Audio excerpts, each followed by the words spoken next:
ဟာဘယ်ရတာတမီးက2000ခုနဲ့ကွာအမက1900ခုနဲ့ကွာနှစ်တရာကြီးများတော့ကွာလေအမရဲ့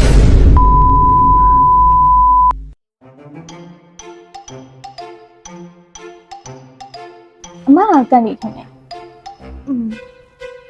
ဝန်ထမ်းတက်ချင်တယ်ကန်နီးကစီနီယာဆိုပေမဲ့သဘောကောင်းပါလေတလေးတစားအမလို့မခေါ်ရကန်နီးလို့ပဲခေါ်လေဟိုကန်းနဲ့အမက1900ခုနဲ့ဟုတ်တယ်လေဒါဆိုမှတမီးက2000ခုနဲ့ကွာ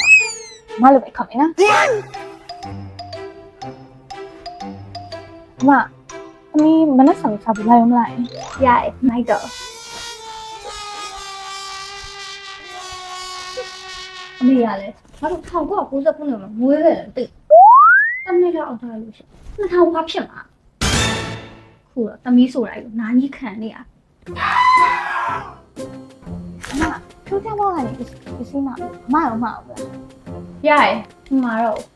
ထိုးကြမောကဈေးဝယ်ရစင်ပြေရဲမှာပြီးတော့အခုလိုနည်းပညာသိတဲ့နေကိုယ်တိုင်တောင်းရစားပြီး online မှာမှားလို့ရတယ်အဲ့ application လားငါသိတာငါသုံးနေကြပဲလေ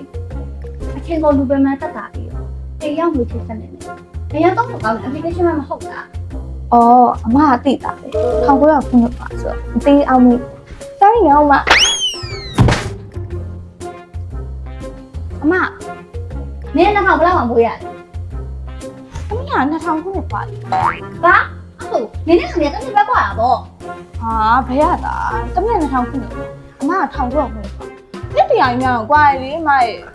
နေရောကအဲ့ချာမတ်စန်နေတဲ့အတိုင်းပဲတမီးဘာလို့မိလို့လဲစီနီယာမလေးမစားလုံးမှု